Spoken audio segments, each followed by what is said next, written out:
A convoy of black SUVs rolled slowly through the streets of a small, forgotten town in the American heartland. The engines barely made a sound, but every head on the sidewalk turned anyway, because cars like that didn't belong in a place like this. After 25 years, billionaire Richard Bennett had come back, and not to stay, not to remember, but simply to sell the old family farm before catching a flight to a meeting in New York City. While he waited for his lawyer to unlock the gates of the property, Richard sat back against the leather seat and looked out at the town square. That was when he saw her. A thin young woman in plain, worn clothes, standing behind a small folding table, trying to sell homemade pies to people who wouldn't even look at her. Nobody bought anything. Some walked past like she wasn't even there. A couple of teenagers laughed as they passed by. When she finally began packing up the pies to leave, an old man standing beside Richard's car glanced at her, then at Richard, and said quietly, "That's your daughter." Richard laughed, assuming it was some kind of joke. Then the old man added, "Her mother died waiting for you to come back." The ground seemed to disappear from under Richard Bennett's feet. He had never known he had a daughter. For a long moment, Richard didn't move. He sat frozen behind the tinted glass of the SUV, watching the young woman fold up her table with quiet, practiced hands, the kind of hands that had done hard work for a long time. The old man beside him didn't rush to explain further. He simply stood there leaning on a wooden cane, watching Richard's face crumble in real time. "Say that again," Richard finally managed, his voice barely above a whisper. The old man turned to him, his eyes tired but steady. "Emily Carter. You remember her, don't you, Mr. Bennett?" Richard's throat tightened. Of course he remembered Emily. 25 years hadn't been enough to erase the memory of her laugh.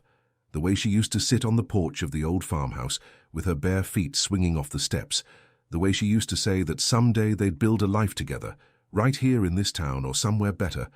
It never mattered where as long as they were together. He had promised her he'd come back. He had promised a lot of things. "I need you to tell me everything," Richard said, stepping out of the car despite his driver's protest that they were already running late for the airport. The old man, whose name was Walter Higgins, had lived in this town his whole life. He'd known Richard's father, had known Emily's family, had watched the whole tragedy unfold from his porch 2 doors down from where Emily used to live. "Emily got pregnant not long after you left," Walter said, his voice heavy with the weight of a story he'd clearly wanted to tell someone for a long time. "She tried to reach you. Lord knows she tried. She wrote you letters, dozens of them over the years. She'd walk to the post office every single time with that same hope in her eyes, thinking maybe this would be the one that reached you. But they never did they?" Richard shook his head slowly. "I never got a single letter. Not one." Walter nodded, as if he'd expected that answer. "Emily raised that girl all on her own. Grace, that's her name. Emily worked 2, sometimes 3 jobs just to keep a roof over their heads. She never remarried, never really moved on from you, if I'm being honest. Folks in town used to whisper about her, say she was foolish for holding on to a memory of a man who ran off to become a millionaire and never looked back. But Emily always said you didn't know. She always believed that if you knew, you would have come." His voice cracked slightly. "She passed 4 years ago, cancer. Fought it for almost a year before it took her. And that girl you just watched folding up her pie table, she's been fighting to survive on her own ever since." Richard felt something crack open inside his chest, something he had buried under 30 years of boardrooms and business deals and cold, calculated success. He looked back toward the square, but Grace was already gone, disappeared around the corner with her folding table tucked under one arm and a box of unsold pies under the other. "Where does she live?" he asked. Walter studied him for a long moment, as if trying to determine whether this rich man standing in front of him deserved an answer. Finally, he pointed down the road, past the old hardware store and the boarded-up movie theater. "Carter Street, small blue house at the end, the one with the crooked mailbox. But, Mr. Bennett, if you're thinking of walking in there with your driver and your fancy suit and trying to buy her forgiveness, I'd think twice. That girl doesn't want your money. She's never wanted anything from anybody. She's got more pride than half the men I've known in this town." Richard barely heard the warning. His mind was already racing, replaying 25 years in fast motion, trying to understand how none of this had ever reached him. He'd built an empire. He had lawyers, assistants, People whose entire job was to manage his correspondence, his properties, his affairs back in this very town, since his family still owned land here even after he left. Someone, somewhere, had made sure those letters never made it past the town limits. And as that thought settled into his mind, another name surfaced, one he hadn't thought about in years. Victor Hale, his late father's old business partner, the man who had stayed behind to manage the Bennett family's holdings after Richard left for the city. Victor had written to Richard occasionally over the years, always about business, always about the farm, the land, the investments. Never once had he mentioned Emily Carter. Never once had he mentioned a child. Richard told his driver to take the car back to the hotel instead of the airport. The New York meeting would have to wait. He walked the rest of the way to Carter Street alone, his polished shoes kicking up dust from the cracked sidewalk, past houses that looked like they hadn't changed in decades, past neighbors who peered out from behind curtains, recognizing the Bennett name even if they didn't recognize the man himself. When he reached the small blue house with the crooked mailbox, his hands were shaking. He knocked twice before the door opened, and there she was. Grace, up close now, her eyes the exact shade of green that Emily's used to be, her jaw set in the same stubborn line he remembered from arguments he'd had with her mother decades ago. "Can I help you?" she asked, her voice flat, guarded. The voice of someone who had learned a long time ago not to expect kindness from strangers, especially not from men in expensive suits. "My name is Richard Bennett," he said, and watched her face change instantly, not with recognition, but with something colder, contempt. "I know who you are," Grace said. "Everybody in this town knows who you are. The rich man who used to own half the county and never bothered to visit." She started to close the door, but Richard stepped forward, his voice breaking as he spoke. "Grace, please. I just found out. I swear to you. I just found out 5 minutes ago that you exist." Grace's hand froze on the door. "Found out what?" she asked slowly. "That you're my daughter," Richard said. "That your mother was Emily Carter." "I didn't know, Grace. I swear on my life, I did not know." For a moment, Grace just stared at him, searching his face for the lie she was certain must be there. But there was no lie in Richard Bennett's eyes, only devastation, confusion, and something that looked dangerously close to grief. "That's impossible," she said finally, her voice trembling despite her attempt to keep it steady. "My mother wrote you letters for years. She told me. She said she wrote to you every single time something happened. When I took my first steps, when I started school, when I got sick with pneumonia, when I was 7, and she thought she was going to lose me. She wrote to you and you never answered. Not once. Not one single letter in 18 years. Richard felt like he'd been struck. "I never received them," he said quietly. "I need you to believe me. I would have come. I would have come the very first day if I had known." Grace laughed, a short, bitter sound with no humor in it at all. "That's what they all say, isn't it? The rich men who leave and never come back, they always have a reason. They always have someone else to blame." She stepped back and shut the door in his face, the sound of the lock turning like a gunshot in the quiet street. Richard stood on that porch for a long time, staring at the peeling blue paint, listening to the creak of a loose shutter in the wind. He didn't leave. He sat down on the steps, right where the old man said Emily used to sit with her bare feet swinging, and he stayed there until the sun went down, until the porch light of the neighboring house flicked on, until his phone buzzed with a dozen missed calls from his office in New York that he ignored, one after another. He wasn't leaving this town. Not tonight. Not until he understood everything that had happened, and not until he found some way, any way, to make Grace believe him. The next morning, Richard checked into the only hotel the town still had, a modest inn on Main Street that hadn't seen a paying guest in months, judging by the surprise on the receptionist's face. He called his assistant in New York, cancelled every meeting for the week, and told his legal team to start digging into the old Bennett family correspondence records. Every letter, every piece of mail that had ever come through the family's business office in this town over the past 25 years. Then he went looking for Walter Higgins again, because the old man clearly knew more than he'd said. He found Walter sitting on his porch just like the day before, a cup of coffee steaming in his hands despite the summer heat. "Didn't expect you to still be in town," Walter said, as Richard climbed the porch steps. "Figured you'd have run back to your skyscraper by now." "I need to know everything," Richard said. "About Emily, about Grace, about who might have kept those letters from reaching me." Walter studied him for a long moment before gesturing to the empty chair beside him. "Sit down then. This is going to take a while and you're not going to like most of it." Walter explained that after Richard left town 25 years ago, his father, old Harold Bennett, had grown too sick to manage the family's businesses and land holdings, so he'd handed the day-to-day operations over to his most trusted partner, Victor Hale. At the time, Victor was just a local businessman, well-liked, well-respected, the kind of man who shook everyone's hand at church on Sunday.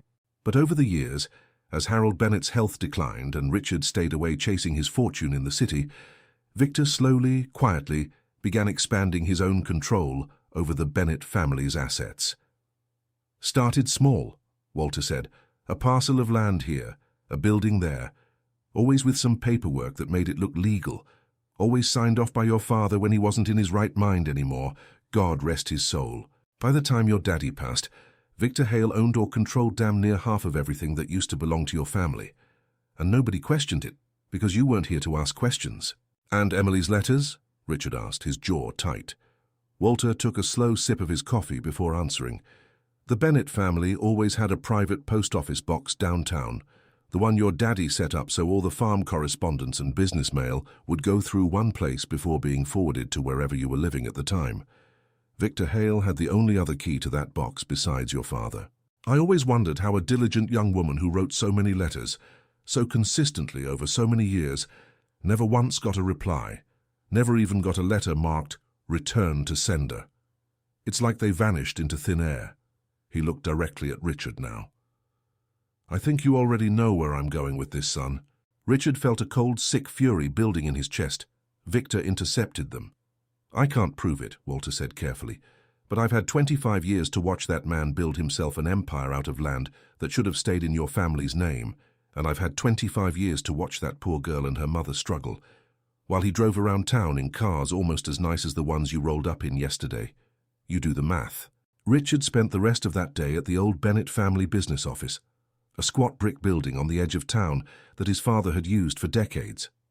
He found the property manager, a tired-looking woman named Sandra Coleman, who'd worked there for 15 years, and asked her to pull every old file related to the family's mail records and property transfers. What he found over the following days chilled him to the bone. Dozens of properties that had once belonged to his family had been transferred to holding companies with Victor Hale's fingerprints all over them, sold at fractions of their value, always during the years when his father's health was failing, and Richard himself was thousands of miles away building skyscrapers and closing deals he thought mattered more than home. And buried in a locked filing cabinet in the back office, wrapped in a rubber band gone brittle with age, Richard found a stack of returned letters, dozens of them addressed to him, postmarked over nearly 2 decades, every single one of them marked with a small red stamp reading "Undeliverable," a stamp that Sandra Coleman told him, with visible unease, wasn't even an official postal service marking at all.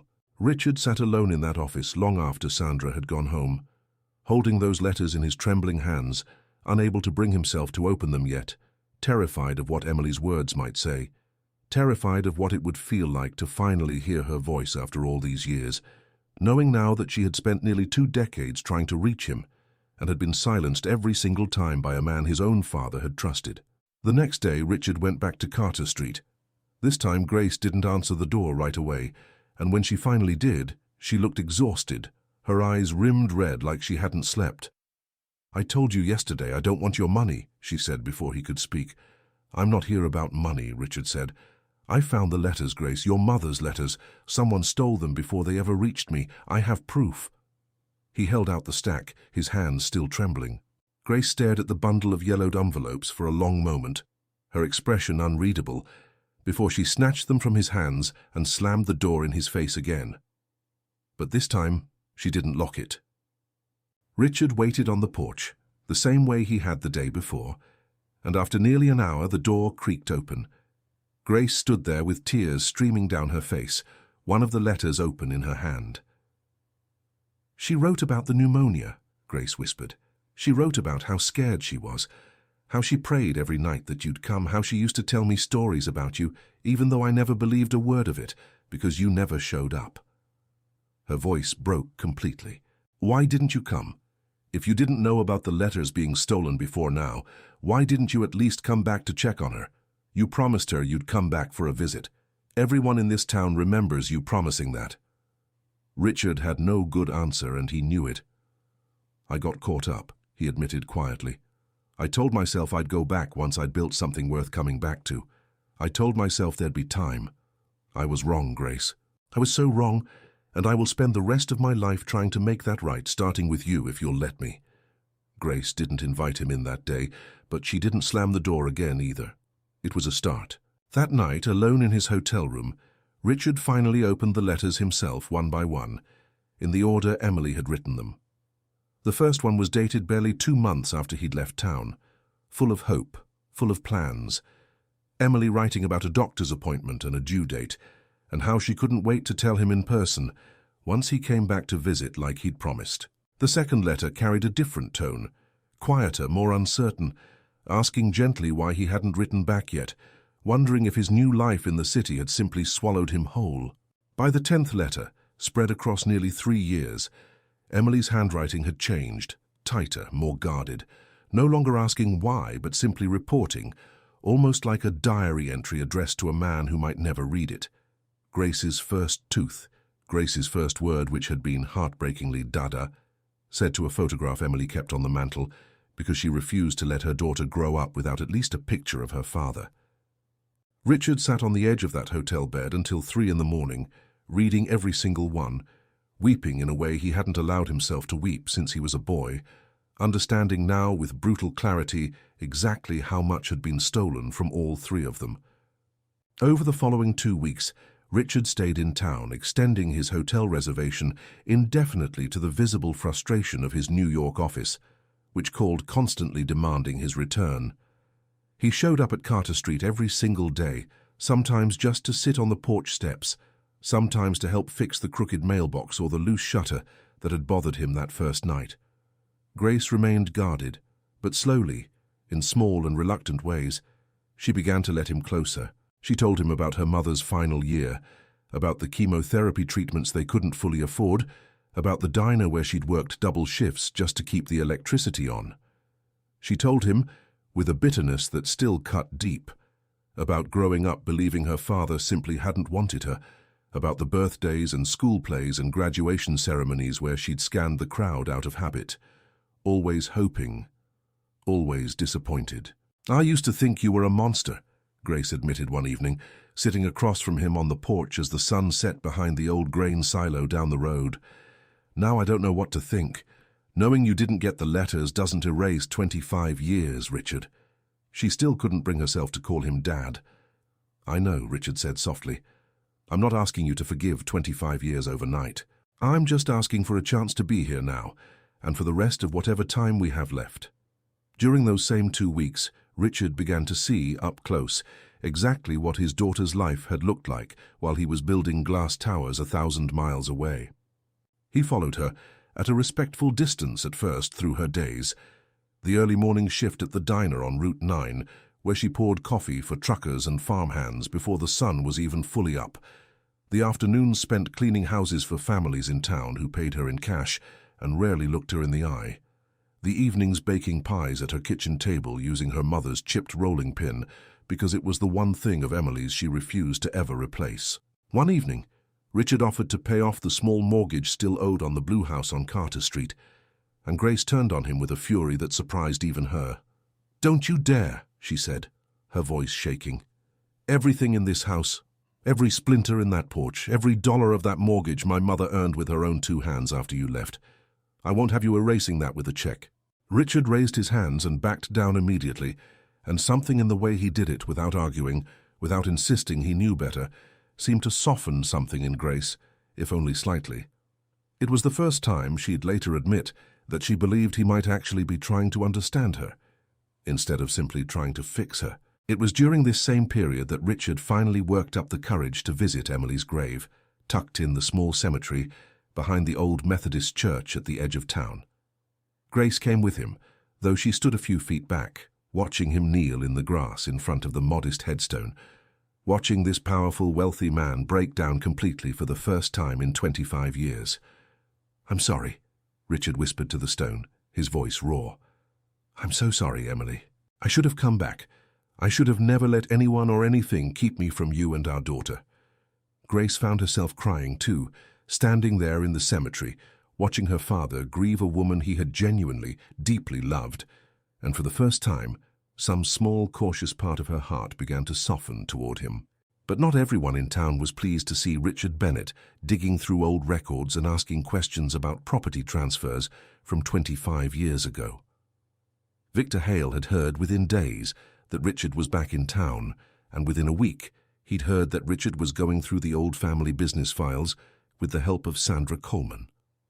Victor requested a meeting, all smiles and old familiarity, inviting Richard to dinner at his large modern house on the outskirts of town, the biggest house in the county now, bigger even than the Bennett family farmhouse had ever been.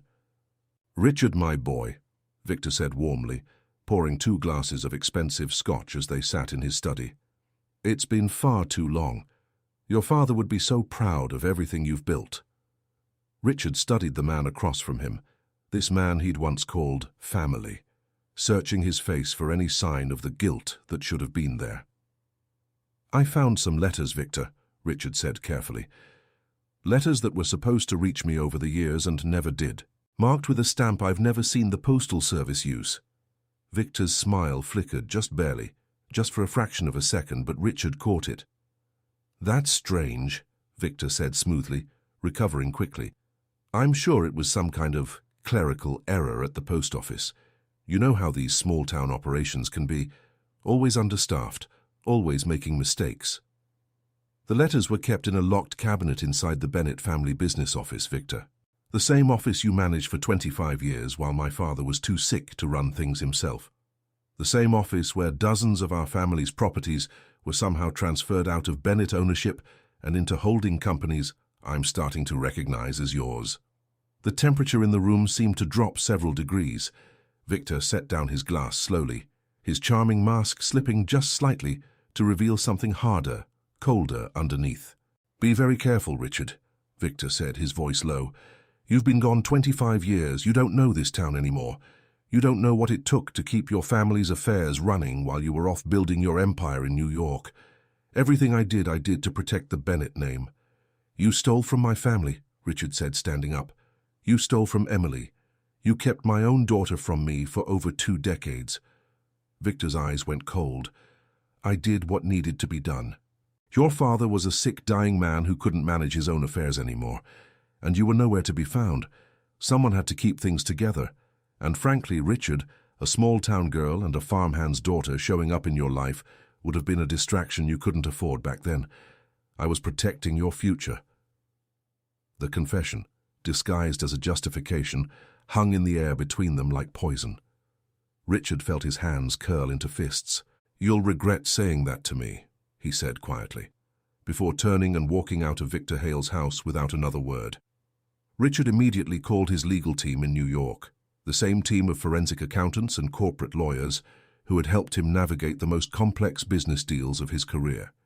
He gave them everything: the letters, the property records, the holding company names Sandra Coleman had helped him trace back to Victor Hale. Within days, the lawyers confirmed what Richard had already suspected. Victor Hale had systematically defrauded the Bennett family estate over more than 2 decades, forging signatures during Harold Bennett's decline, using his position of trust to funnel property after property into shell companies under his control, all while deliberately intercepting Emily Carter's letters to ensure Richard never returned to interfere with the scheme. But Victor Hale wasn't a man who went down quietly. Word came back to Richard through Sandra Coleman that Victor had been making calls of his own, calls to old contacts in the county records office, calls to a lawyer of his own, and worst of all, a visit to Grace's small house on Carter Street, where he'd apparently made some kind of veiled threat about how reopening old wounds might not be good for anyone, especially not for a young woman who had no idea what she was dealing with. When Richard heard this, He rushed straight to Carter Street, panic rising in his chest, terrified of what Victor might have said or done to frighten his daughter. He found Grace sitting on her porch steps, pale and shaken, clutching something tightly in her hands. "He came here," she said before Richard could even ask. "That man, Victor Hale. He said I should tell you to stop digging into things that don't concern you, said some things could get complicated for people who go looking where they don't belong." Richard sat down beside her immediately. "Grace, I'm so sorry. I never wanted him anywhere near you." "It's not just that," Grace said, her voice trembling now for a different reason. She held up a leather-bound book, its cover cracked and worn with age. "I found this in the attic yesterday, going through Mum's old boxes. It's her diary. I never knew she kept one." Richard's breath caught. "Have you read it?" Grace nodded slowly, tears welling in her eyes again. "She never stopped loving you, Richard. Not once. Not for a single day in 25 years. She wrote about you constantly, even near the end, when she was so sick she could barely hold the pen steady. But there's something else." Grace flipped to a page near the back of the diary, her hands shaking. She wrote that she started to suspect toward the end that someone in town was intercepting her mail. She'd asked around the post office, and an old clerk told her, off the record, that Victor Hale had been seen picking up mail from the Bennett family box regularly, even mail that wasn't addressed to him. She never had proof. But she wrote that she was scared of him, Richard. She wrote that she thought he was capable of far worse than she ever imagined. Richard felt a fresh wave of fury and grief crash over him. Emily had suspected the truth, had lived her final years afraid of a man who had stolen not just letters, but an entire life, an entire family, from her and from Grace. "We're going to make this right," Richard said, taking Grace's hand for the first time, and for the first time she didn't pull away. "I promise you, Grace, Victor Hale is going to answer for everything he's done." The confrontation that followed didn't happen quietly, in a private study over expensive scotch. It happened at the county courthouse, 3 weeks later, in front of the town's district attorney, a forensic accounting team Richard had flown in from New York, and at Richard's insistence, in front of as many of the town's residents as could fit into the courthouse gallery, because he wanted everyone who had ever looked down on Grace Carter, everyone who had ever whispered about Emily raising a fatherless child, to hear the truth with their own ears. Victor Hale arrived defiant, flanked by his own lawyer, still wearing that same practiced, charming smile, the same smile he'd worn at church socials and county fairs for 25 years, the smile of a man who had never once been told no. "This is a witch hunt," he announced to the gallery before the proceedings even began, loud enough for the local newspaper reporter scribbling in the front row to hear every word. Richard Bennett disappears for a quarter century and comes back thinking he can rewrite history because he doesn't like how this town survived without him. A ripple of uncertain murmurs passed through the gallery, and for a moment, Richard worried that some of the old loyalty Victor had built up over the decades might still hold. But then, the district attorney began laying out the evidence, and Victor's confidence started to erode piece by piece. First came the forged signatures, blown up on a projector screen. Harold Bennett's shaky, medicated handwriting from his final years, compared side by side with the crisp, steady signature on property transfer documents dated during the exact same months, a forensic handwriting expert testifying that the two could not possibly belong to the same man. Then came the shell companies, a tangled web of names Victor had clearly hoped would take investigators years to unravel, all of them traced back through a single shared filing address, Victor Hale's own accountant's office. And then finally came the postal clerk, an elderly man named Earl Whitfield, who walked slowly to the witness stand with a cane, glanced once at Victor Hale, and said plainly, for the record, that he remembered Victor coming by the Bennett family post office box regularly for over 15 years, sorting through the mail himself before anyone else could touch it, and that he'd once seen Victor pocket a stack of envelopes addressed in a woman's handwriting and toss them straight into his car without a second glance. "I always wondered," Earl said quietly, "but a man like Victor Hale wasn't someone a mail clerk in this town ever felt safe questioning." Victor's composure cracked piece by piece with every word. Victor's composure cracked piece by piece, his smile fading into a snarl, then into panic as the district attorney laid out charges of fraud, forgery, and theft that would very likely see him spend the remainder of his life behind bars. "For you have no idea what you've done," Victor spat at Richard during a recess, his voice low and venomous, no cameras or lawyers close enough to hear. "I built this town while you were off chasing money in some glass tower. I gave your family's name, meaning long after you'd abandoned it." Richard looked at him, unmoved, unafraid. "You didn't build anything, Victor. You stole it, and you stole 25 years from my daughter that I can never get back. That's a debt no amount of money or power will ever let you repay." He turned and walked away, back toward the gallery where Grace sat waiting, her eyes red but her spine straight, watching the man who had shaped so much of her painful childhood finally face consequences for what he had done. In the weeks that followed, as the legal proceedings against Victor Hale moved forward, proceedings that would eventually result in his conviction and the full restoration of the Bennett family's stolen properties, many of which Richard immediately signed over into a trust for Grace, something else began to heal alongside the legal battle. Richard didn't return to New York, not yet. He rented a small house just down the road from Carter Street, much to the surprise of his New York colleagues, who had never seen the relentless billionaire slow down for anything or anyone in 30 years. He learned slowly, patiently, how to be a father, showing up not with grand gestures or extravagant gifts, but with small, consistent acts, fixing the loose porch step, learning how Grace liked her coffee, sitting with her at the kitchen table while she practiced the recipes her mother had taught her, the same pie recipes that no one in town had wanted to buy just weeks before. One evening, sitting together on that same porch where it had all begun, Grace finally looked over at Richard and said quietly, "I read the whole diary, you know, every page." Richard nodded, waiting. "She wrote something near the very end that I keep thinking about," Grace continued, her voice soft. "She said that even if you never came back, even if you never knew about me, she didn't regret loving you, because loving you gave her me, and I was the best thing that ever happened to her." Her eyes filled with tears. "I think I understand now why she never let go of hoping, and I think I'm ready to stop being so angry at you for something that wasn't actually your fault."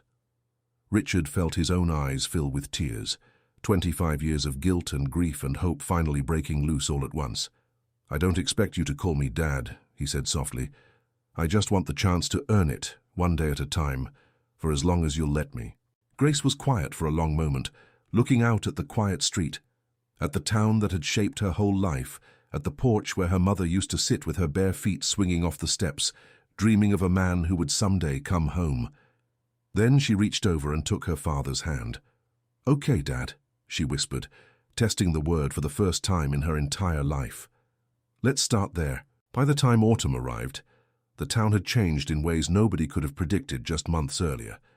Victor Hale was gone, awaiting sentencing in a county jail 2 towns over, his once grand house sitting empty, already being sold off to pay restitution to the families and businesses he'd defrauded over the years. Sandra Coleman had been promoted to run the Bennett family's restored holdings honestly and transparently, with Grace, at Richard's gentle encouragement, learning the business alongside her, discovering a sharp mind for numbers and negotiation that she never knew she had, a mind that was in many ways exactly like her father's. Grace's pies, once ignored on that lonely folding table in the town square, were now served in a small bakery Richard had helped her open on Main Street, a bakery that quickly became the most popular gathering spot in town, packed every morning with the same neighbors who had once walked past her without a second glance. Richard never went back to living the way he used to, chasing the next deal, the next skyscraper, the next headline about his growing fortune. He split his time now between his business obligations and this small town he'd once abandoned, learning every single day how to be present in a way he'd never allowed himself to be before. He visited Emily's grave often, sometimes alone, sometimes with Grace, always leaving a small pie from the bakery beside the headstone, a quiet tradition that felt, to both of them, like the closest thing to making amends that time would ever allow. Walter Higgins, the old man who had set everything in motion with 4 simple words on that first day, became something like a grandfather figure to Grace, and Richard made sure the old man never wanted for anything for the rest of his days. A quiet thank you for finally telling the truth after 25 years of silence. The town itself slowly began to heal too, the way small towns do, gossip fading into genuine warmth as people watched a broken family stitch itself back together in real time, right there on Main Street, for anyone willing to pay attention. Some nights, sitting together on that same porch, Grace would ask her father questions about the years she'd missed, about what he'd been doing on her birthdays, on her graduation day. During the nights, she cried herself to sleep, wondering why he didn't want her. And Richard answered every single question honestly, without excuses, without flinching away from the guilt those answers carried, because he understood now that the only way to truly earn back 25 lost years was through complete, unflinching honesty, one conversation at a time. And slowly, painfully, beautifully, father and daughter built something neither of them had ever expected to have. Not a fairy tale, not a perfect reunion without scars, but something real, something earned, something built on truth instead of the lies that had kept them apart for so long. If this story moved you, if you found yourself hoping for Richard and Grace with every twist and turn, do me a favor and let me know down in the comments. I read every single one, and I love hearing which part hit you the hardest. If you haven't already, hit that like button. It genuinely helps this story reach more people who need a little hope today. And if you want more stories like this one, make sure you're subscribed to the channel so you never miss the next one. Thank you so much for watching all the way to the end, and I'll see you in the next story.